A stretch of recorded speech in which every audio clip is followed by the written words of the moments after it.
a tots i benvinguts a aquest programa d'actualització en cardiologia 2022-2023 titulat L'obesitat i el seu impacte en salut cardiovascular. És una iniciativa del grup de treball de cardiologia i atenció primària, que és un grup de treball, com bé sabeu, format per la Societat Catalana de Cardiologia i també per la Societat de Medicina Familiar i Comunitària, de la CAMFIC, en el que ens ha fet molta il·lusió tractar un tema que és molt apassionant i que és molt prevalent tant a les nostres consultes de cardiologia com a les consultes d'atenció primària.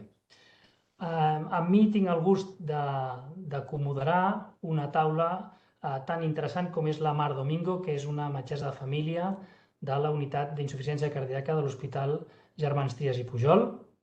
I també tenim Bona tarda. I també tenim tres ponents d'excepció, la Maria Jesús Gallardo, que és una metgessa de família del Centre d'Atenció Primària Jaume Soler de Cornellà de Llobregat i també membre del grup de treball de malalties del cor. Bona tarda, Maria Jesús. Bona tarda. La doctora Laia Tirapu, que és cardiòloga del meu hospital, del complex hospitalari Moisès Broggi, que és molt experta en cardiologia clínica i també molt interessada en aspectes de prevenció i nutrició. I finalment també tenim a l'Andrea Arenas, que és una cardiòloga jove, resident de l'Hospital Clínic de Barcelona, que ens presentarà un cas. Hola, bona tarda. Bona tarda. Doncs sense més, si us sembla, comencem amb la primera xerrada de la Maria Jesús Gallardo, que parlarà sobre l'obesitat com a factor de risc de malaltia cardiovascular. Xus, quan vulguis. Perfecte. Vaig a compartir pantalla. A veure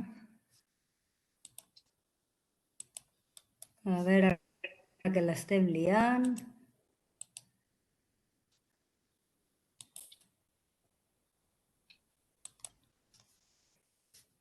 Sí. Perfecte. Tu em vas dient i vaig passant, Però jo no la veig, Roman. No, és que jo no la veig. El resto sí que la veieu? Sí. Escolta'm, us sembla que primer comencem amb la Laia, arreglem aquests problemes tècnics? Sí, que comenci la Laia, intento jo... Sí, que es connectin amb tu per resoldre aquest dubte. Laia, deixo de compartir i passem a la teva presentació, que és l'obesitat com a comorbilitat en el pacient amb cardiopatia. Vale. Doncs a veure, us comparteixo jo directament l'aplicació. Molt bé. A veure, un segon. Ho veieu bé ara? Sí. Molt bé. Bé, alguna cosa ja aniré concretant, perquè era una presentació pensada per anar després de la primera, llavors, bé, la primera diapositiva ja diu que parteix de que abans ens han explicat que l'obesitat augmenta la incidència de la majoria de malalties que coneixem a nivell cardiovascular. I llavors jo començava dient, bé, doncs ens han dit que augmentem amb l'obesitat augmenta la incidència de malaltia cardiovascular, doncs bé, llavors en deu empitjorar el pronòstic. Em sentiu bé, oi? Perfecte. Llavors, doncs bé, començava una mica introduint el tema i comentar, per exemple, en pacients que tenen un primer event coronari agut, hi ha més risc de tenir un segon episodi si el pacient és obès respecte a si no ho és. I també si fem procediments de revascularització, tant si aquesta és percutània com quirúrgica, també hi ha més complicacions en pacients obesos respecte a pacients amb IMC normal. Veiem que hi ha més complicacions del punt d'entrada femoral, si es fa una ICP, que hi ha més nefropatia per contrast, i si fem una revascularització quirúrgica, que hi ha estades hospitalàries més allargades, hi ha més FA, hi ha més complicacions infeccioses, hi ha més insuficiència renal. També els pacients obesos tenen més risc de progressió de l'FA des de més paroxística, més persistent i permanent i tenen més risc de recurrència rere fer una ablació. Però, quan parlem de pronòstic vital dels nostres pacients és quan apareix la paradoxa de l'obesitat, per la qual, si bé l'obesitat augmenta la incidència de malaltia cardiovascular, quan ja tenim aquesta malaltia, en millora el pronòstic.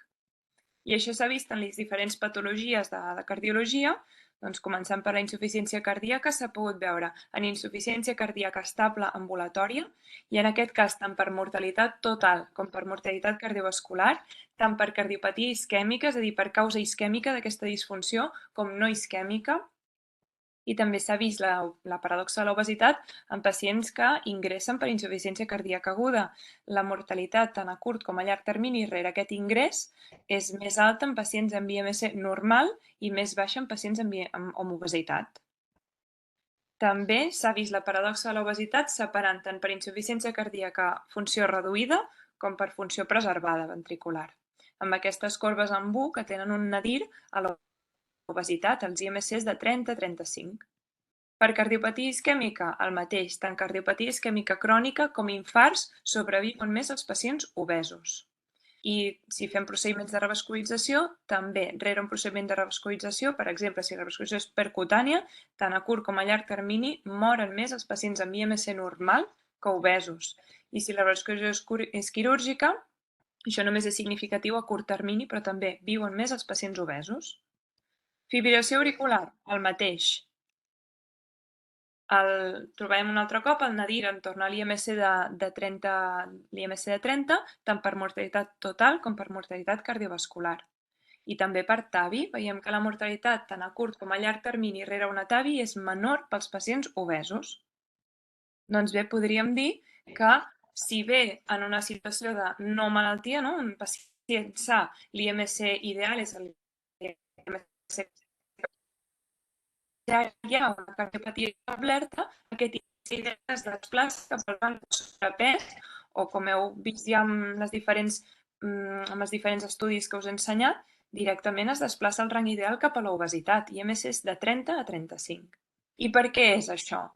Doncs durant la resta de la presentació ho intentaré raonar. Aquesta és com la meva diapositiva central. A l'esquerra podem dir els arguments pels quals potser ens podríem creure que l'obesitat pugui millorar la supervivència dels pacients i a la dreta els arguments pels quals creiem sempre que els pacients que no són obesos tenen altres problemes que estan empitjorant la seva supervivència. Primer explicar el que és l'epidemiologia reversa, per la qual, sobretot, això és vàlid per insuficiència cardíaca, però aquells factors que tradicionalment són de risc en població general, com són la hipertensió, la dislipèmia i l'obesitat, quan desenvolupem aquesta malaltia cardíaca, aquesta insuficiència cardíaca, es tornen factors protectors. I això es creu que probablement és per la causalitat reversa, és a dir, no són els factors els que protegeixen a l'individu, sinó que aquest individu amb la seva malaltia està provocant, la seva malaltia provoca que tingui menor pes, menor tensió i menor colesterol. També explicar el que és el concepte de discrepància de temps entre factors competitius, pel qual quan comparem persones sanes podria ser que les persones obeses visquin menys, de fet viuen menys, que no pas una persona sense obesitat sana. Però en el moment en què desenvolupem malaltia cardíaca, aquesta malaltia cardíaca escurça la supervivència del nostre pacient de tal manera que potser no veiem tant els efectes de l'obesitat que serien a llarg termini i el pacient mor abans que puguem veure això, doncs que l'obesitat a llarg termini hagués empitjorat la seva supervivència. Si ja començo a explicar els factors pels quals ens podríem creure que l'obesitat pugui millorar la supervivència dels nostres pacients, el primer punt seria la tensió. I és que els pacients obesos són significativament més hipertensos que els pacients no obesos amb IMC normal. Aquesta hipertensió, a part de ser un factor protector, com hem pogut veure, ens permet titular millor el tractament. És veritat que aquests articles són bastant antics, però a la part de dalt podeu veure com es podien titular millor els IEC, ASARA2 i beta-bloquejants en pacients amb obesitat respecte a IMC normal, tot i que en realitat els que tenien més disfunció eren les persones amb IMC normal. A baix és per cardiopatia isquèmica aquest estudi i de fet ja surt una mica del tema de la tensió, és només el biaix de tractament i és que tenim més percepció de malaltia amb un pacient obès i per tant veiem que es titulaven millor els tractaments hipolipemiants, es donava més consell dietètic, més consell per deixar de fumar i eren més referits a unitat de rehabilitació cardíaca als pacients obesos que als pacients que no ho són. Curiós tenint en compte que en realitat són més fumadors els pacients amb IMC normal. Un altre punt pel qual l'obesitat podria millorar la supervivència dels pacients és que els pacients obesos, el fenotip clàssic d'obesitat, no només té més teixit greixós, més teixit adipós, sinó que també té més massa muscular que el pacient amb IMC normal. I s'hipotetitza que potser aquest augment de massa muscular, al tenir més demanda d'oxigen, genera un augment del gas cardíac que podria ser protector quan es desenvolupés insuficiència cardíaca. En cardiopatia isquèmica s'ha vist que sobreviuen més, independentment del seu IMC, les persones actives respecte a les que no ho són. En insuficiència cardíaca s'ha pogut veure que quan separem els pacients per la seva capacitat funcional, aquells que tenen una capacitat funcional preservada no presenten la paradoxa de l'obesitat. Però amb classe funcional baixa sí que veiem la paradoxa i, com podem veure aquí, no només sobreviuen més els que tenen més massa muscular, sinó també els que tenen més teixit adipós, i viceversa sobreviuen pitjor no només els que tenen menys massa muscular, sinó també els que tenen menys teixit adipós. Això són body fat and lean mass index. Lean mass index. Doncs bé, què està fent el teixit adipós que ens està protegint els pacients obesos? Un punt seria que els pacients obesos tenen un millor estatus nutricional, tenen millor reserva metabòlica i això els està protegint envers el síndrome de malnutrició i inflamació. I un altre punt és que els pacients obesos no només són més hipertensos, sinó que també tenen més colesterol que els pacients amb IMC normal. I aquest colesterol pot estar fent una funció detoxificant en la hipòtesi endotoxina lipoproteïna de la insuficiència cardíaca. A més, aquest és el concepte de la barrera adiposa, de protectora, per la qual el teixit adipós produeix una sèrie d'adipocitoquines que podrien ser cardioprotectores, com són l'adiponectina, la resistina, la leptina i fins i tot receptors de TNF-alfa que permetrien depurar el TNF-alfa que pot estar produint un cor malalt, per exemple, amb insuficiència cardíaca. Això també es comentava una mica a la sessió prèvia, aquí no pretenia estendre'm gaire, però tots ja sabem que existeix l'obesitat central, que és més típica d'homes, i jo volia explicar que també s'associa un perfil més proinflamatori i més proheterogènic, en el concepte que es coneix com a adiposopatia. I en canvi, per l'altre costat, tenim l'obesitat perifèrica, que s'associa més a aquesta producció d'adiponectina, de receptor de TNF-alfa, i que té un efecte més antiheterogènic. I així, en aquest estudi, quan van separar homes de dones, van poder veure que els homes no tenen paradoxa de l'obesitat, és a dir, l'obesitat dels homes no era protectora. Aquesta diapositiva és una mica llarga d'explicar, només si després hi ha algun dubte potser la faig servir. I amb aquesta el que intento explicar és que el debut, sobretot de cardiopatia isquèmica en forma d'infart, mor en més proporció de pacients obesos que no pas de pacients no obesos, i que a més aquests pacients obesos que estan morint tenen un perfil més proinflamatori. Així podríem pensar, amb el biaix de supervivència, que en el moment de debut de la malaltia potser estan morint aquelles obesitats que són de perfil més inflamatori, de perfil més d'adiposopatia, i estan sobrevisquent les persones amb una obesitat de perfil més benigne. Passant a l'altre costat, a no creure'ns que l'obesitat pugui millorar la supervivència dels nostres pacients i a buscar raons que hi vagin en contra, un punt seria l'IMC. I és que podríem dir que l'IMC no és gaire bona mesura per diferenciar els pacients que són obesos dels que no. Doncs l'obesitat en principi és un augment de teixit adipós segons la definició de l'OMS. Llavors, en aquest estudi, el que vam fer va ser servir la impedanciometria com a gold standard per dividir els pacients entre infrapès normal, sobrepès i obès, i després hi van aplicar l'IMC, i queden amb les franges vermelles fins a un 40% de les persones que van ser mal classificades. No obstant, encara que l'IMC no fos una bona mesura, cal dir que la paradoxa de l'obesitat també s'ha descrit per altres mesures, com són la circumferència abdominal i també el percentatge de teixit greixós, que això és mesurat amb els plecs. Punts pels quals podria ser que els pacients amb IMC normal tinguessin pitjor supervivència, un d'ells és l'edat. els pacients obesos són sempre més joves que els pacients no obesos amb cardiopatia. I això sembla ser que és sobretot per al biaix de diagnòstic precoç. Un pacient obès es queixarà abans dels símptomes d'insuficiència cardíaca, probablement perquè se solapen amb els propis símptomes de l'obesitat i per tant tindran més falta d'aire, més astènia, més edema de cames. Això els pot conduir a un diagnòstic precoç i, per tant, després més anys viscuts amb cardiopatia, més seguiment amb la malaltia. Aquí ho intento exemplificar. Si es diagnostiquen abans, és més temps que poden rebre tractament i encara que acabessin visquent al mateix temps, és més anys de seguiment amb la malaltia. Un altre punt és les característiques de la insuficiència cardíaca, i és que s'ha vist que les persones amb IMC normal respecte a obesos tenen funcions ventriculars significativament pitjors, més proporció de cardiopatia isquèmica, més proporció de bloqueig de branca, més insuficiència mitral i fins i tot també més fibrilació auricular i més insuficiència tricuspídia. És a dir, insuficiència cardíaca de pitjors característiques en els pacients amb IMC normal. Comorbilitats, el mateix. Tenen més EPOC, tenen més insuficiència renal i són més fumadors els pacients amb IMC normal que els pacients amb obesitat.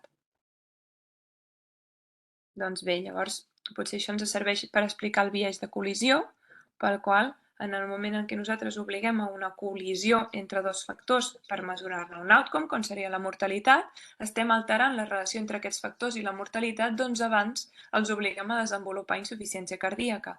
I per tant ja no estarem comparant pacients obesos amb pacients normals, sinó que aquests pacients normals tindran molts altres problemes que els hauran conduït a aquesta situació d'insuficiència cardíaca.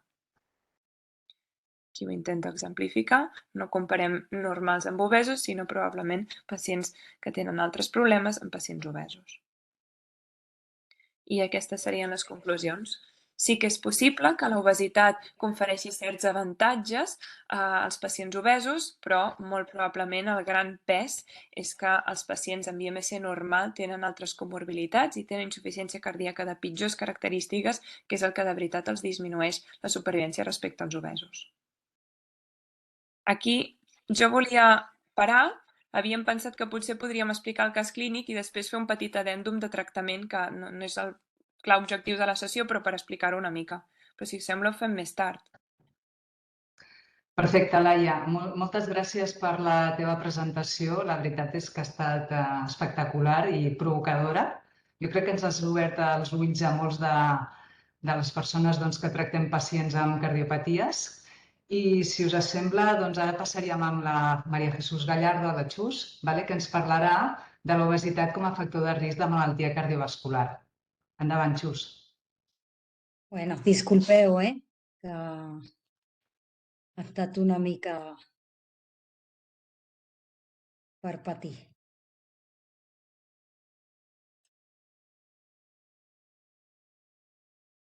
Ara si es ve?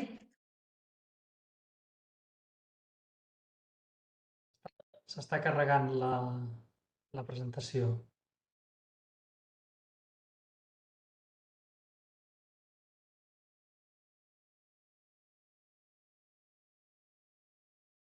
Després que veig que ja s'ha pogut carregar, no... Endavant, Xus.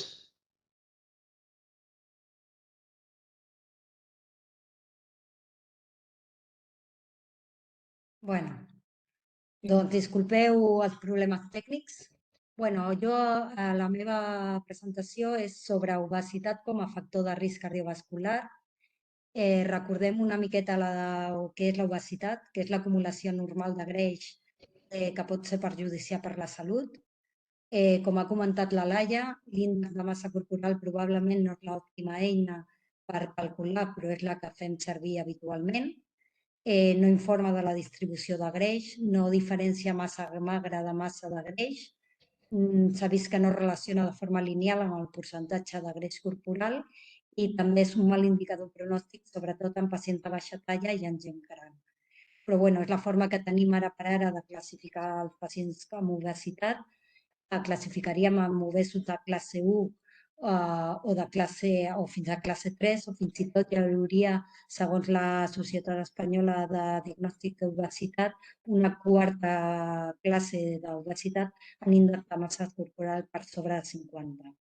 Una altra eina a considerar seria mesurar el perímetre abdominal, que ja ha comentat també la Laia, en el que establiríem una obesitat central en homes per sobre de 102 i en dones per sobre de 88.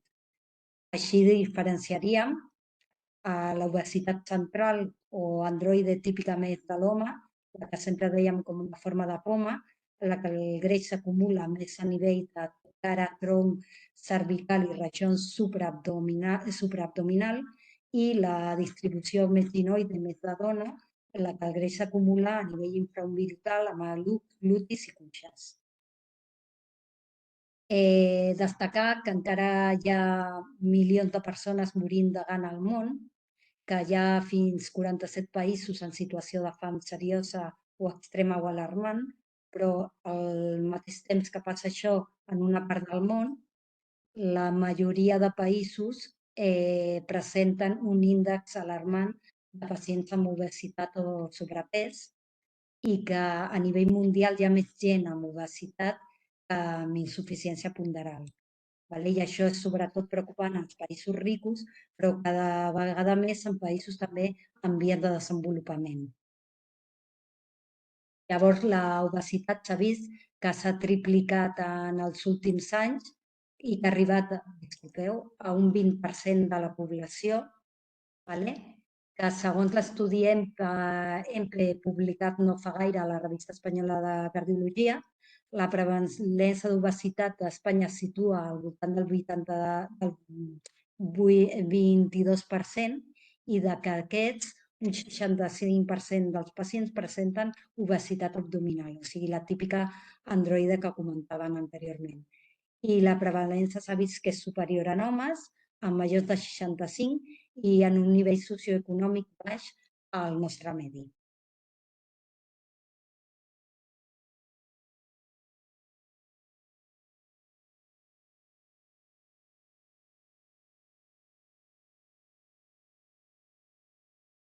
Quina és la situació a Catalunya?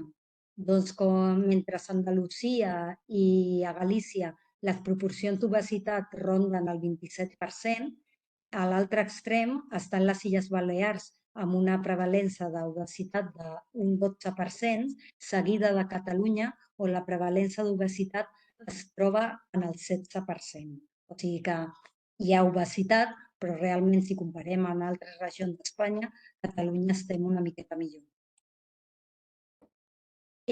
Cada cop més es parla de diversitat de cossos, de campanyes de cossos reals, i realment és important no estigmatitzar a la gent per la constitució física que té i destacar això a nivell de moda, doncs està molt bé, però realment hem de tenir en compte si aquests cossos realment són un bon exemple de salut.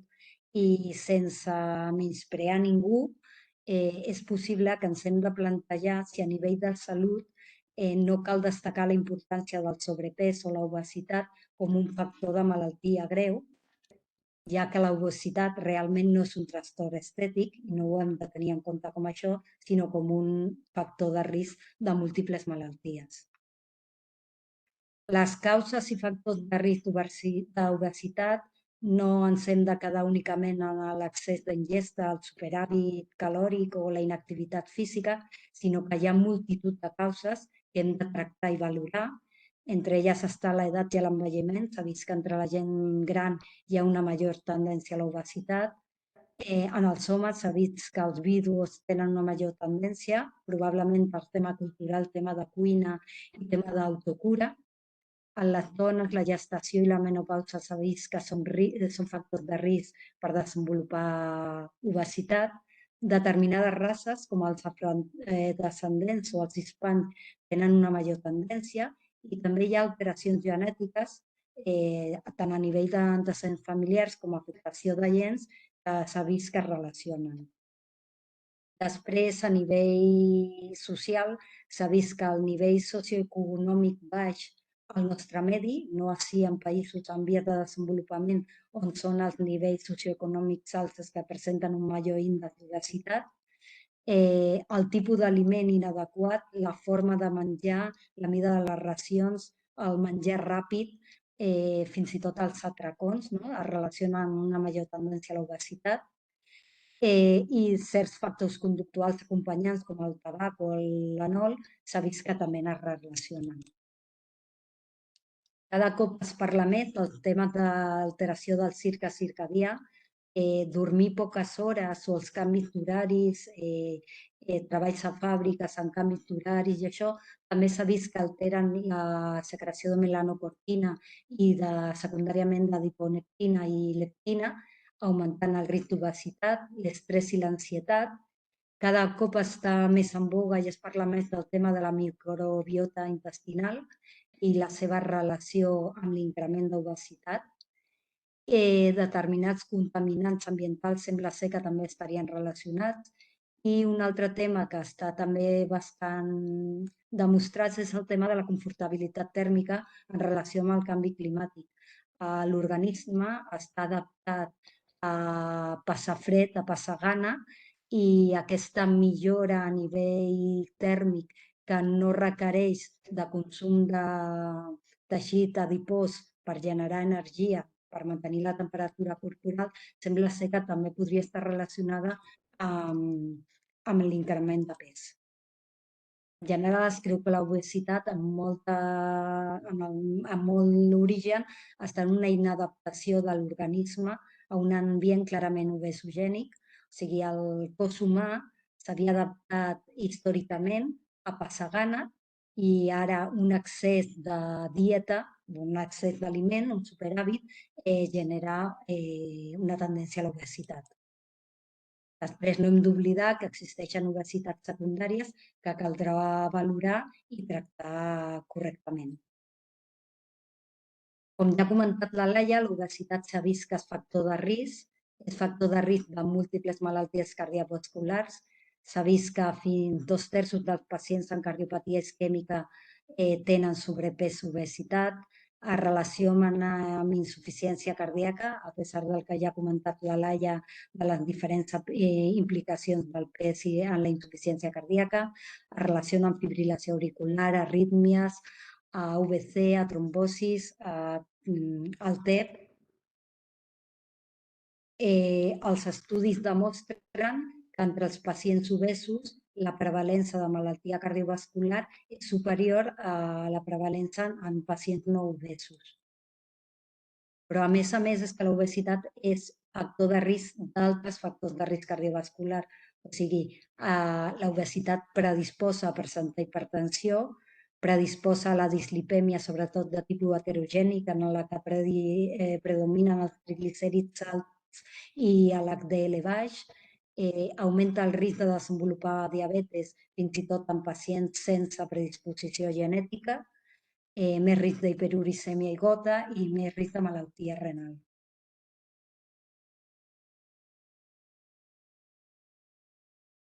L'estudi Iberican, portat a terme a atenció primària, ha demostrat això que us comento, és l'increment de tots els factors de risc en pacients obesos amb una major prevalença versus no obesos. El tema del tabac és una mica diferent, ja que el que s'ha vist és que en el grup de no obesos hi ha més fumadors que en els pacients obesos. Això es podria explicar de dues formes, i és que en els pacients obesos la coexistència de factors de risc cardiovasculars fa que puntuïn més alts en les taules de risc i fa que el Consell Mèdic animi probablement aquests pacients a deixar de fumar, amb la qual cosa entre els obesos hi hauria més fumadors que entre els pacients no obesos, però també un altre dels motius que podria fer que hagués més exfumadors en pacients amb obesitat seria el mateix fet de deixar de fumar. Deixar de fumar s'ha vist que es relaciona amb un increment considerable de pes i faria que els pacients que han deixat de fumar tinguessin més obesitat i més factors de risc cardiovasculars. També s'ha vist que incrementa el risc de lesió d'òrgan diana. Això s'ha vist que la prevalença de pressió pols, albuminúria i hipertròfia ventricular esquerra és superior en pacients amb obesitat versus no obesos. Aquesta diferència no arriba a ser significativa en l'alteració d'índex Turner-Brass. El risc cardiovascular estimat per diferents taules de risc, en aquest cas amb l'SCORE, en països de baix risc, es ve a veure que els pacients obesos versus els no obesos puntuaven més alt en aquestes taules el grup d'obesos.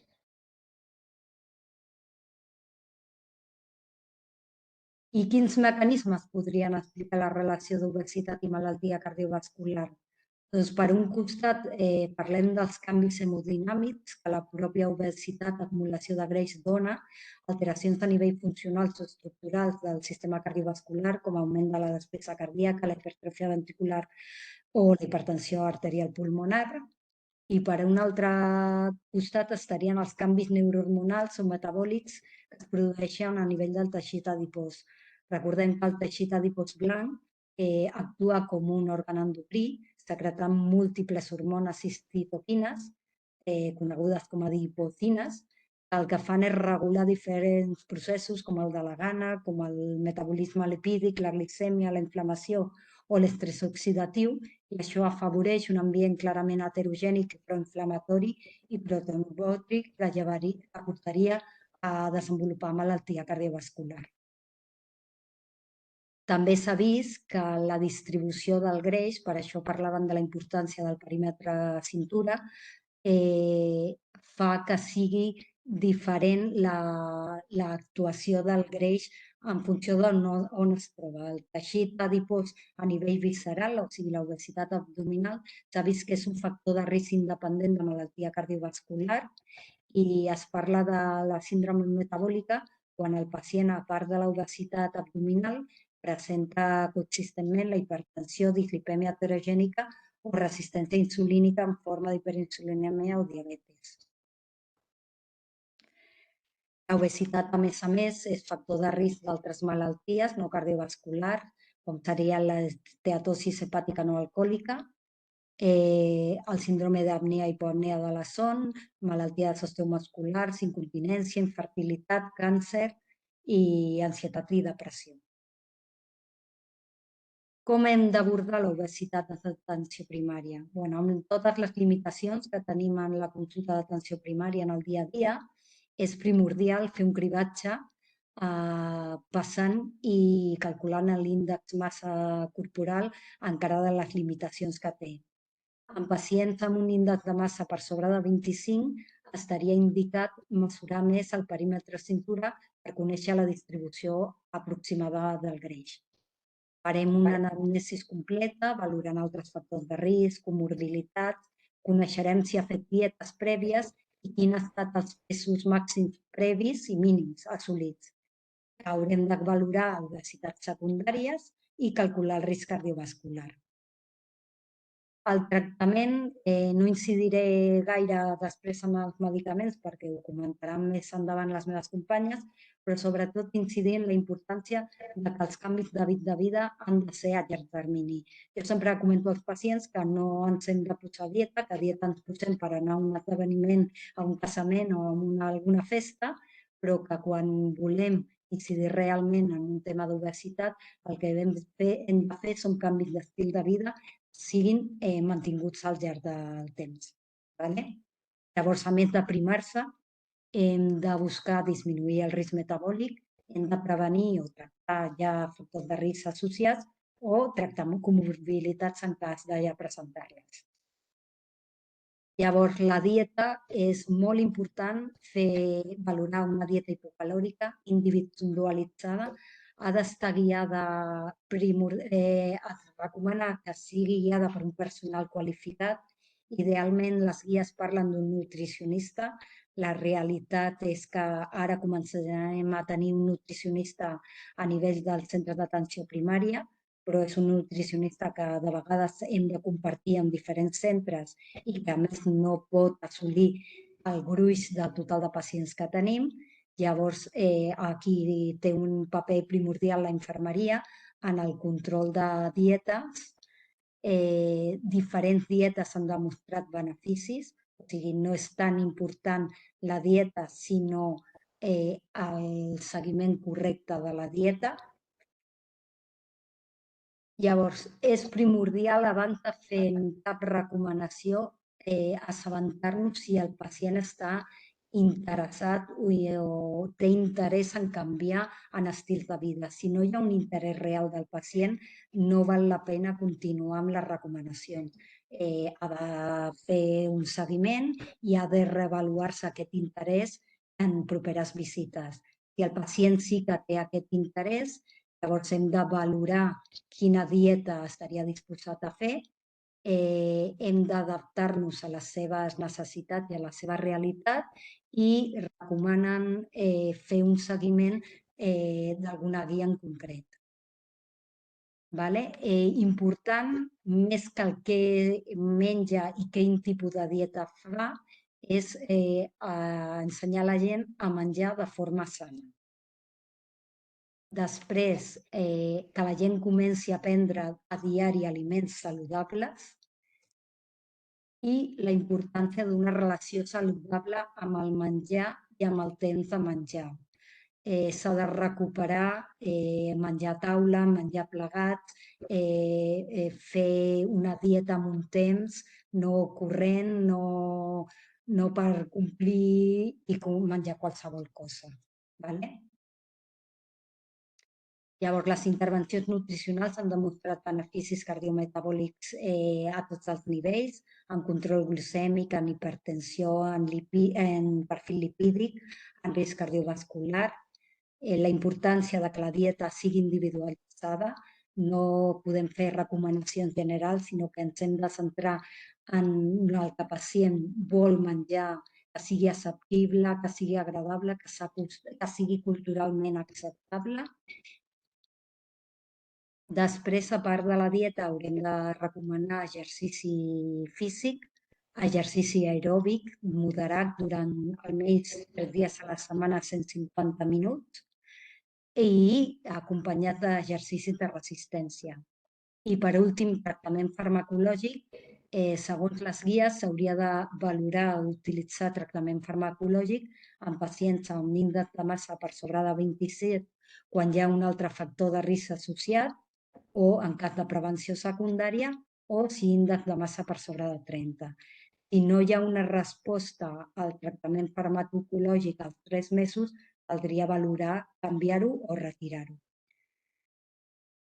I els tractaments després comentarem una mica més amb les companyes, però recordem que els medicaments que ara per ara tenim indicats que no finançats són l'Orlistat, l'associació de naltrexona bupropion, els antagonistes de la GLP-1 i els inhibidors de la SGLT2, encara que no tenen la indicació específica, s'ha vist que tenen un efecte a nivell d'obesitat. Llavors, segons l'algoritme de tractament de la Societat Espanyola d'Obesitat i de la portuguesa, la indicació inicial la faríem en liraglutida de 3, que no és la mateixa de la de diabetis, sinó que és més concentració, i si no s'aconsegueixen els efectes que es persegueixen o hi ha una mala tolerància o està contraindicat, valoraria molt l'Orlistat o l'associació de naltrexona bupropion. Per últim, valorar la derivació a unitats específiques. Si l'índex de massa està per sobre de 35, si hi ha més comorbilitats o per sobre de 40, per plantejar la cirurgia bariàtrica si està indicada, i també considerar el tractament de totes les comorbilitats. I ja està la meva presentació. Moltes gràcies. Moltes gràcies, Maria Jesús, per la presentació, excel·lent. I jo crec que ara donarem pas a la doctora Andrea Andenas, que ens presentarà un cas clínic que intenta sintetitzar tot el que ens heu mostrat d'una manera teòrica. Endavant, Andrea. Vaig intentar compartir, a veure si em sent bé, no? Perfecte. Vale. A veure.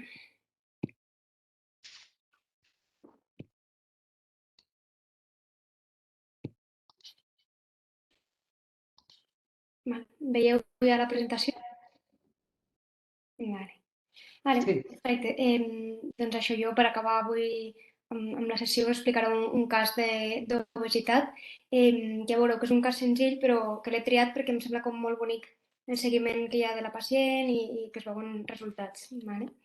Aleshores, el cas és d'una senyora de 66 anys, sense al·lèrgies conegudes, que és fumadora activa de mig paquet al dia des de fa molts anys, amb una dosis acumulada de 40 paquets any, que no consumeix alcohol i que és independent per les activitats bàsiques de la vida diària. Com a antecedents, és una senyora que és hipertensa, que està en tractament a l'april de 20 cada 24 hores, és dislipèmica, per el qual està en tractament amb atorvastatina de 40, amb uns últims controls analítics que sembla que el colesterol total i l'LDL estan correctes. Vale? També és diabètica tipus 2, associada a obesitat ja amb un diagnòstic precoç als 35 anys, amb una última glicada del 9%, millorable, pel qual està en tractament amb metformina 1 gram cada 8 hores i amb insulina que fa la Novomix, 42, 42 i 40 unitats. A més, com ja us deia, té una obesitat que és grau 3, amb un IMC de 57, pel que pesa 125 quilos i fa 1,48 m. I aquesta obesitat es va iniciar ja a l'adolescència amb una tendència al sobrepès i es va veure agreujat ja amb la primera gestació als 25 anys amb un guany ponderal de pes i un segon guany ponderal de pes als 30 anys amb una segona gestació. A més, aquests últims anys, fins als 66 que ella té ara, ha anat augmentant progressivament el pes per mals hàbits dietètics, molt menjar entre hores, molt hidrat de carboni i sobretot una vida molt sedentària. A més, com altres antecedents, té una anèmia microcítica que ja ha estat estudiada sense troballes i un síndrome ansiós depressiu que va prenent el prazolam cada dia. Aleshores, la pacient ens arriba a l'hospital a meitat de maig amb un dolor toràcic opressiu que s'irradia a mandíbula, que li apareix en repòs d'unes 2 hores d'evolució, pel que ella consulta el SEM. El SEM va al domicili i li fa aquest electrocardiograma en el que veiem una elevació de l'ST inferior. Activem el codi infart i la pacient ve al laboratori d'hemodinàmica amb uns temps curts en els que fem el cateterisme. Aquestes són les millors imatges que he pogut treure del cateterisme, doncs, com també podeu imaginar amb el sobrepès, les imatges de la coronarografia també són pitjors, la qualitat de la imatge. I el que diagnostiquem és una malaltia coronària de 2 vasos, una primera marginal que donem com la Culprit i una segona diagonal severa. Es procedeix a implantar 2 estents farmacoactius en el mateix procediment i obrim tant la marginal com la diagonal i, com veiem, amb un bon resultat angiogràfic. La pacient en tot moment ha estat conscient, orientada, amb unes tensions correctes, sense necessitat de suport vasoactiu, mantenint unes freqüències correctes en ritme sinusal, sense arrítmies i ha estat eupneica en basal. L'exploració física sense grans troballes, no hi ha signes d'insuficiència cardíaca i aquesta és la seva radiografia, que és molt similar a les prèvies, però també l'he posat perquè ja també veiem el tamany dels pulmons en relació a la mida de la pacient. Aleshores, la pacient ingressa a la unitat coronària i li fem aquesta primera analítica, en la que veiem que la funció renal és correcta, amb un filtrat glomerular de 84, unes troponines que s'eleven fins a 10.500 però que ja després van en descens, un hemograma on únicament destaca aquesta anèmia que ja era coneguda i una hemostàsia correcta.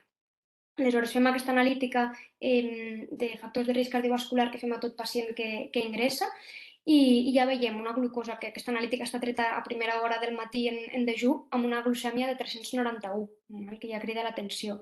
Un àcid úric de 8 en 8, una mica elevat, sense clínica, i un perfil lipídic que crida l'atenció, que és, com dèiem a l'inici, que és correcte, un colesterol total de 85 amb un LDL de 31, però sí que és veritat que l'HDL està baix i es podria millorar, de 24.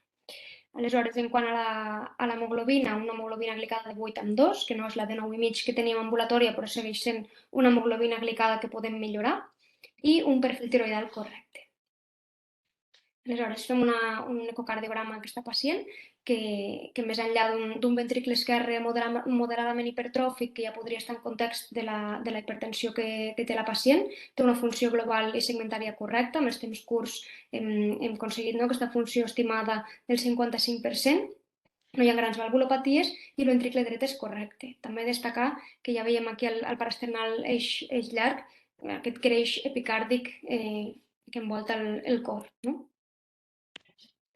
Aleshores, la pacient durant l'ingrés té una evolució inicial favorable, no ha presentat ni nous episodis de dolor toràcic, no ha tingut cap complicació arrítmica, hem iniciat la doble antiagregació amb aspirina i prasugrel, i sí que és veritat que durant l'ingrés ens ha costat una mica més controlar la tensió i les glicèmies, que estaven una mica elevades. La pacient ja estava per marxar cap a casa quan de repent, 48 hores després del cateterisme, fa de forma sobtada una fàcia motora, sense cap altre dèficit neurològic. Avisem als neuròlegs i es decideix activar un codi ictus. Es fa el tac de perfusió, que és el que veiem a l'esquerra, que és normal, i únicament a l'angiografia el que veuen és una estenosi de la caròtida dreta del 50%, però que no justificaria la clínica. S'acaba completant l'estudi amb una ressonància cerebral, on sí que es confirma aquest ictus isquèmic subagut de l'artèria cerebral mitja esquerra, que és la imatge que veiem a la dreta. Posteriorment, ambulatòriament, aquesta pacient s'ha completat l'estudi amb una ecografia transesofàgica que ha descartat causes embòliques de l'ictus. Aleshores, com a resum d'aquesta pacient, com dèiem, és una pacient amb molts factors de risc. Inicialment, aquesta obesitat que es va començar ja cap als 25 anys amb la primera gestació, que segurament ha anat desencadenant altres coses, aquesta diabetes, aquesta dislipèmia, hipertensió, tot això ha portat a una vida més sedentària, un hàbit tabàquic major, a una mala adherència terapèutica. Ho he enllaçat d'aquesta manera, però segurament tots els factors de risc els podríem enllaçar de moltes altres maneres. I tot això ha acabat portant a aquest debut de malaltia cardiovascular que no és més que la punta de l'iceberg de tot el que hi ha sota. Aleshores, si apliquem una mica el que diuen les guies de prevenció de l'europea del 2021 en aquesta pacient, el primer que ens diuen és que en persones amb obesitat hem de fer una avaluació exhaustiva dels factors de risc cardiovascular. Avaluar tant la tensió, la dislipèmia, risc de diabetes, d'events cardiovasculars, és a dir, que hem d'anar amb més ull amb aquests pacients. En quant a les recomanacions de pèrdua de pes, és molt clara la recomanació de que pacients amb obesitat o sobrepès hem d'aconseguir una reducció de pes per reduir tots aquests altres factors de risc i una possible malaltia cardiovascular posterior. En quant a la cirurgia bariàtrica, que és l'últim punt del dibuix, queda relegada una classe 2A per a aquells pacients que tinguin el risc i que, tot i els canvis de vida saludables, no aconsegueixin perdre pes. En quant a les recomanacions d'activitat física, ja ens ho ha dit la Xus i segurament també ens ho comentarà la Laia després, hi ha unes pautes concretes, però tampoc no podem demanar a aquesta pacient que segurament tenia una vida molt sedentària que ara es posi a fer 150 minuts o 300 d'activitat física o moderada perquè segurament no es vegi capaç. Per tant, el que li hem de recomanar és que es mantingui tan activa com sigui possible. Segurament, si després aconseguim que perdi pes, anirà cada vegada intentant fer més activitat física i ho anirà aconseguint més. En quant a deixar de fumar, és clar que la recomanació ha de ser que s'ha de deixar de fumar, però ens entra el dubte amb aquests pacients amb obesitat de si deixen de fumar que, per altra banda, puguin augmentar de pes. Doncs les guies també són clares en aquest sentit, en què sí que deixar de fumar és millor que el possible guany de pes que ens pugui comportar el deixar el tabac. Després, en quant a recomanacions de nutrició, també és clau, és la pedra angular de la prevenció, és una dieta saludable i hi ha moltes recomanacions que no entraré en elles. I per últim, en quant a les recomanacions que ens fan les guies en pacients amb diabetes tipus 2, això és una novetat d'aquestes guies del 2021, que en pacients amb diabetes tipus 2 i malaltia cardiovascular, l'ús d'anàlegs de GLP-1 i inhibidors de SGLT2 s'ha vist que milloren el risc cardiovascular, els events. Per tant, estan recomanats amb una classe 1A. Per tant, si reprenem el cas de la nostra pacient, és el moment que ja marxi a casa, s'ha recuperat de la fàscia gairebé per complet, i ens posem a l'ordinador a mirar a veure quins medicaments li deixarem de cara a l'alta. Hem dit que de tensió no havia estat massa ben controlada durant l'ingrés i li hem anat introduint algun altre hipotensor, i de cara a l'alta canviem aquest enalapril i aquesta furosemida que portava per un únic comprimit amb 3 fàrmacs, amb el mesartan, amb l'odipino i hidroclorotiazida, que segurament això també afavoreixi l'adherència terapèutica en un sol fàrmac, un únic comprimit al dia. En quant a la torvastatina, l'augmentem a 80, l'omeprazol el deixem igual, i en quant als fàrmacs antidiabètics, hem afegit la dapagliflozina de 10 i la semaglutida, l'anàleg de GLP-1, que el comencem amb una dosi baixa de 0,25 a la setmana, que s'administra via subcutània. Això ho vam parlar amb endocrinologia, que va valorar la pacient, i ens van recomanar iniciar aquests 2 fàrmacs. I, d'altra banda, com aquests fàrmacs ens poden fer baixar més la glucèmia, hem baixat la metformina a 850 cada 12 i la pauta d'insulina també l'hem disminuït una mica. Després també la deixem amb l'aspirina i el prasugrel com a antiagregants, que haurà de fer el prasugrel durant un any, i l'aspirina indefinida. Aleshores, moltes vegades ens quedaríem aquí, li donaríem la recepta a la pacient, li explicaríem, se n'aniria a la farmàcia, es compraria els medicaments que voldria, es llegiria els prospectes de la meitat i es deixaria de prendre l'altra meitat. Aleshores, aquí on entra en joc la Gemma Iago, que és la nostra infermera de pràctica avançada de risc cardiovascular, que juga un paper molt important en aquests pacients. Ella el que fa és l'educació en salut cardiovascular dels pacients de la planta de cardiologia, i si li fem una interconsulta per via del petitori del SAP, pot venir a veure qualsevol altre pacient. I ella els explica, els fa educació en cardiopatia isquèmica per reconèixer els símptomes i com actuar en properes vegades. Els explica dieta, exercici, control de pes. En cas que siguin diabètics, reforça el control glucèmic, i si s'han d'insulinitzar, explica com administrar la insulina. També es centra en l'hàbit tabàquic i com deixar de fumar. També reforça l'adherència terapèutica, que és el que ara comentava. Aquí us he deixat també les 2 fulletos que donem als pacients amb les recomanacions, que ells poden anar fullejant durant l'ingrés.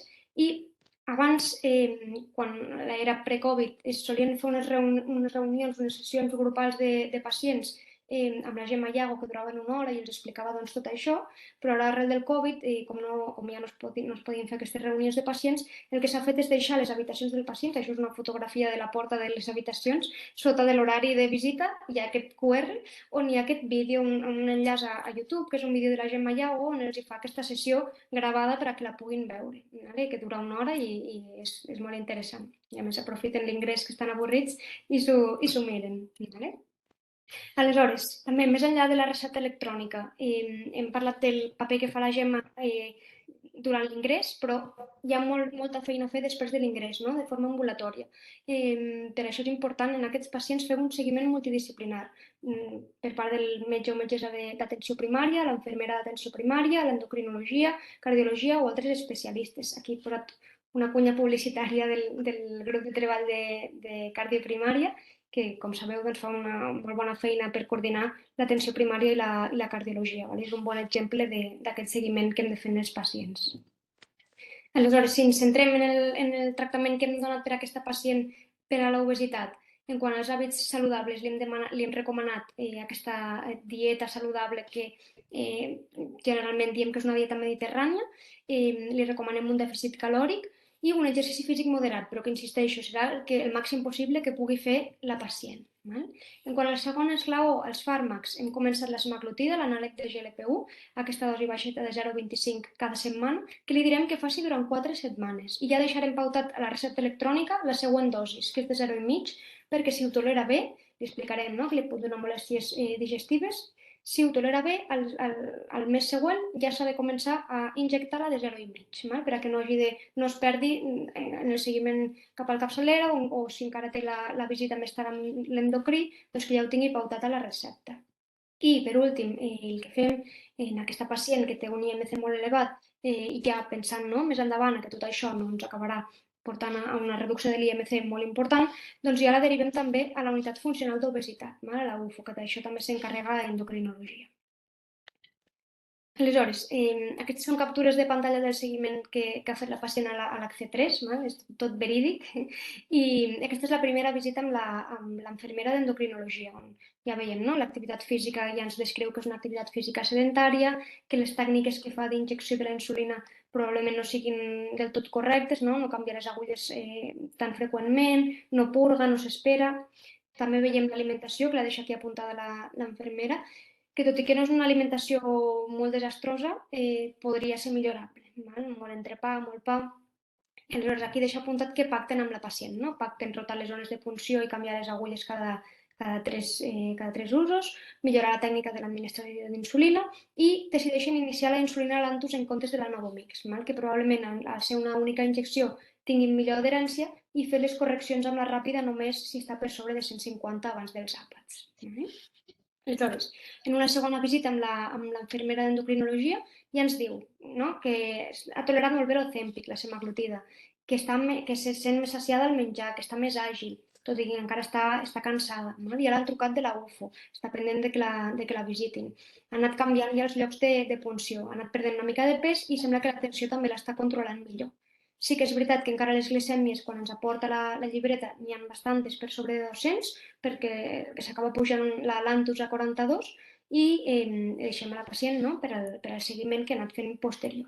Aquest és l'últim curs que hi ha a l'HC3 de la seva endocrina, i ara hi ha els 6 mesos de l'alta de l'hospital, en el que deixa notat que ja pesa 105 quilos i que ha perdut 20 quilos en total. També veiem que la tensió està més ben controlada.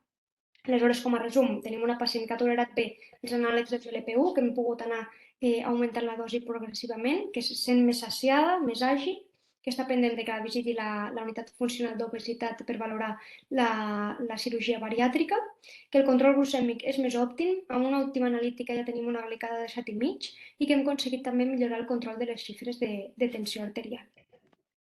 Us puc llegir fins aquí perquè, com us he dit, és real i això és l'últim curs que hi ha. Ja veurem com evoluciona la pacient. I ja per acabar, missatges per emportar-nos a casa. Dir que l'obesitat és un factor de risc cardiovascular més en aquests pacients amb múltiples comorbilitats, que el paper de l'enfermera en l'educació sanitària és molt important tant durant l'ingrés com de forma ambulatòria, que és molt important els hàbits de vida saludable més enllà de les intervencions terapèutiques que puguem fer, que hi ha nous tractaments farmacològics per l'obesitat que són útils i que són fàcils de prescriure, i que l'abordatge multidisciplinar per acompanyar els pacients i aconseguir els objectius és fonamental. I això és tot. Molt bé, Andrea, moltes felicitats per la brillant presentació. És un cas molt, molt interessant i que segur que donarà pel debat. I realment felicitar-te també per la teva manera de presentar-ho, que ha estat molt bé.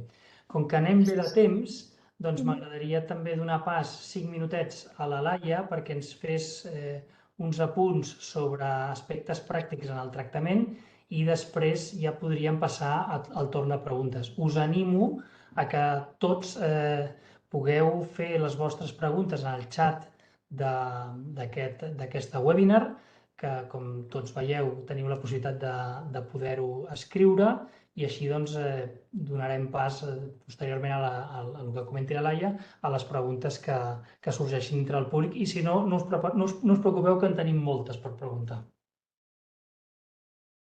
Laia, quan vulguis. Vale, som-hi. Serà curt, això.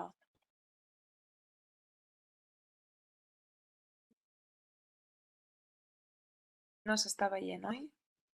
S'està carregant. Sí? Vale. A veure si ara em fallarà a mi, això.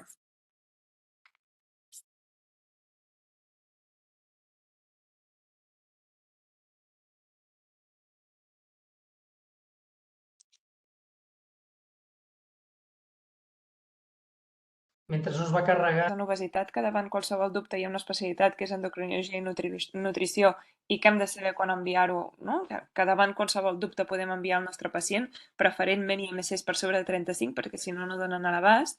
Però bueno, si nosaltres volem començar a fer un tractament com a cardiòleg, sobretot, de l'obesitat, doncs a família, evidentment, sí que tindrà més maneig, les mesures no dietètiques, no farmacològiques, són la dieta, l'exercici i la cirurgia bariàtrica.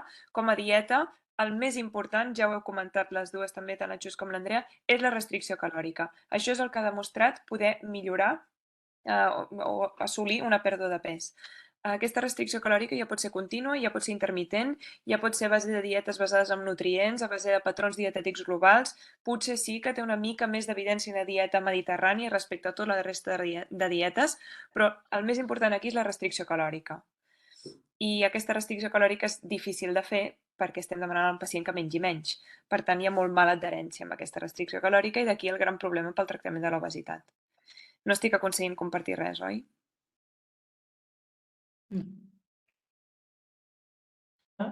Ja pots marxar al sopar. Moltes gràcies. Moltes gràcies, Roman. Fins demà, nois. Fins demà. Vinga. Adéu. Adéu. Molt bé, Xus, Has tingut aquí Ui, uns quin moments... patir, amb lo de la sessió de no poder compartir-la.